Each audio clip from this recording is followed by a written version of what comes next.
بسم اللہ الرحمن الرحیم۔ میں ہوں محمد بلال اور آپ دیکھ رہے ہیں بگر بائٹ انفو۔ ناظرین، رحمتوں برکتوں والا مہینہ ماہ صیام، ماہ رمضان یہ بالکل آیا چاہتا ہے۔ اللہ تعالیٰ نے ماہ رمضان کے حوالے سے بہت ہی فضائل و برکات کا بیان کیا۔ احادیث میں بھی اس کا ذکر ملتا ہے۔ احادیث پاک میں آتا ہے کہ جب رمضان کا چاند نظر آتا ہے تو اللہ تبارک و تعالیٰ آسمانوں کے سارے دروازے کھول دیتا ہے، جو کہ آخری روزے تک کھلے رہتے ہیں، جن کے ذریعے اللہ تعالیٰ اپنی رحمتوں و برکتوں کا نزول اپنے خاص بندوں پر نازل فرماتا ہے۔ جو بندہ رمضان کی پہلی رات نماز پڑھتا ہے، اللہ تبارک و تعالیٰ اس کے ہر سجدے کے عوض 1500 نیکیاں لکھتا ہے۔ اس کے لیے جنت میں سرخ یا قوت کا گھر بناتا ہے۔ جو ماہ رمضان کا پہلا روزہ رکھتا ہے، اس کے بارے میں آتا ہے کہ اللہ تعالیٰ اس کے تمام پچھلے گناہوں کو معاف فرما دیتا ہے۔ یہاں ایک خاص بات آپ سے ذکر کر دوں، جہاں بھی ہم گناہوں کی معافی کا پڑھتے سنتے ہیں، اس سے مراد وہ گناہ ہیں جن کو ہم گناہ صغیرہ کہتے ہیں۔ جو بڑے گناہ ہیں جن کو گناہ کبیرہ کہتے ہیں، وہ توبہ کے بغیر معاف نہیں ہوتی، یہ یاد رکھیے گا۔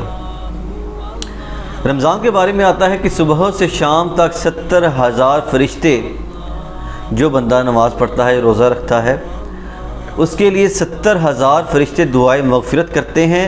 رات اور دن میں وہ بندہ جب بھی سجدہ کرتا ہے، ہر سجدے کے بدلے جنت میں ایک ایسا درخت اس کو شخص کو عطا کیا جاتا ہے کہ اس کے سائے میں گھڑ سوار 500 سال تک چلتا رہے۔ یعنی اس کا سایہ ہی اتنا بڑا ہے کہ اس کو پار کرنے کے لیے ایک تیز رفتار گھوڑے پہ ایک سوار ہو، 500 سال وہ گھوڑا متواتر دوڑتا رہے، تب اس کو وہ عبور کر سکے گا۔ اتنا بڑا درخت ہوتا ہے۔ اللہ تعالیٰ کی رحمتوں برکتوں کا مہینہ آیا چاہتا ہے۔ اللہ تعالیٰ اس میں ہمیں زیادہ سے زیادہ برکتیں حاصل کرنے، خوب عبادت کرنے، اور اللہ تعالیٰ اپنی بارگاہ سے ہمیں اپنی رحمتوں برکتوں سے نوازے، آمین۔ سلیمان فارسی رضی اللہ تعالی عنہ فرماتے ہیں کہ ہمارے پیارے آقا مکی مدنی مصطفیٰ صلی اللہ تعالی علیہ وآلہ وسلم نے شعبان المعظم کے آخری دن میں رمضان المبارک کے فضائل کے بارے میں ارشاد فرماتے ہیں کہ پیارے آقا صلی اللہ تعالی علیہ وسلم نے ارشاد فرمایا، هو الشہر الصبر، رمضان صبر کا مہینہ ہے اور صبر کا ثواب جنت ہے۔ ناظرین، صبر سے مراد یہ ہے کہ انسان کھانے پینے سے رک جاتا ہے، صبر کرتا ہے، افطار کا انتظار کرتا ہے۔ اسی طرح کوشش کرنی چاہیے گناہوں سے بھی پرہیز کریں، کیونکہ رمضان المبارک میں شیطان قید میں چلا جاتا ہے۔ وہ شیطان انسان بس نہیں اپنا چلا سکتا۔ انسان کو اس ماہ مبارک میں آزادی ہوتی ہے، وہ جو چاہے کر سکتا ہے۔ تو کوشش کریں تمام گناہوں سے اجتناب کریں اور بھوک اور پیاس اس میں صبر کریں، اللہ تعالیٰ کا ذکر کریں، اس کی عبادت کریں اور خوب ثواب کمائیں۔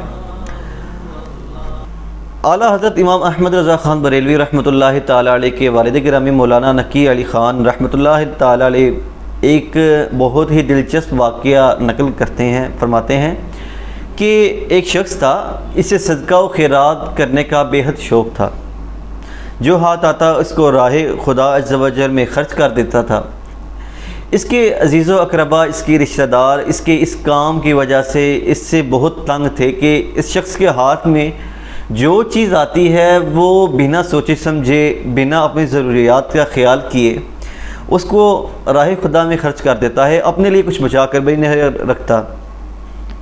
چنانچہ اس کے رشتہ داروں نے ایک پلان بنایا کہ اس شخص کو قید میں ڈال دیتے ہیں۔ چنانچہ اس کے رشتہ داروں میں اس کو جبراً ایک قید میں ڈال دیا، ایک کمرے میں بند کر دیا اور اس کا کھانا پینا بالکل بند کر دیا۔ چند دن اس کو اسی طرح اذیت میں رکھا گیا، بھوکا پیاسا رکھا گیا۔ اس کے بعد یہ سوچ کر کہ یہ شخص اب سمجھدار ہو گیا ہوگا، اس کو سمجھ آ جائے گی، اب یہ شاید جو خرچ کرتا ہے راہ خدا میں، جو کہ رشتہ دار معاذ اللہ غلط سمجھتے تھے، شاید اس خرچ میں کچھ کمی کر دے گا، راہ خدا میں کم خرچ کرے گا۔ لیکن جب اس کو قید سے آزاد کیا گیا تو وہ پہلے سے زیادہ خرچہ کرنے لگا۔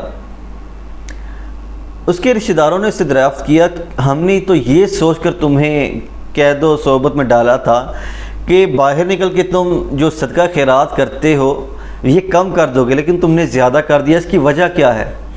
وہ شخص بولا کہ پہلے تو مجھے معلوم نہیں تھا کہ غریب بندے کس طرح بھوک اور پیاس کو برداشت کرتے ہیں۔ جب میں خود قید میں گیا تو مجھے سمجھ آئی کہ بھوک اور پیاس کی شدت کس قدر اذیت ناک ہے، اس لیے میں پہلے سے بڑھ کر اب صدقہ و خیرات کروں گا۔ ناظرین، قرآن پاک میں اللہ تعالیٰ ارشاد فرماتا ہے، یا ایھا الذین آمنوا کتب علیکم الصیام کما کتب علی الذین من قبلکم لعلکم تتقون۔ اے ایمان والو، تم پر روزے فرض کیے گئے جیسے اگلوں پر فرض ہوئے تھے کہ کہیں تمہیں پرہیزگاری ملے۔ تو قرآن پاک کی اس آیت کے مطابق جتنے بھی مسلمان ہیں ان پر روزے فرض کیے گئے ہیں، ان کو بتایا گیا ہے کہ آپ سے پہلے جو امتیں گزری ہیں ان پر بھی روزے فرض کیے گئے تھے۔ تو اگر آپ کو کوئی عذر شرعی نہیں ہے، اب آپ تندرست ہیں، آپ جوان ہیں، آپ میں اتنی سکت ہے کہ آپ روزہ رکھ سکتے ہیں، تو کوشش کریں آپ روزہ لازمی رکھیں۔ اللہ تعالیٰ ہمیں روزوں کی برکات حاصل کرنے کی توفیق عطا فرمائے۔ انشاءاللہ رمضان المبارک اور روزوں کے حوالے سے، قرآن پاک کے فضائل کے حوالے سے اگلی ویڈیو میں ہمارے ساتھ بنے رہیے گا، جو دیکھتے رہیے بگر بائٹ انفو۔ اللہ حافظ۔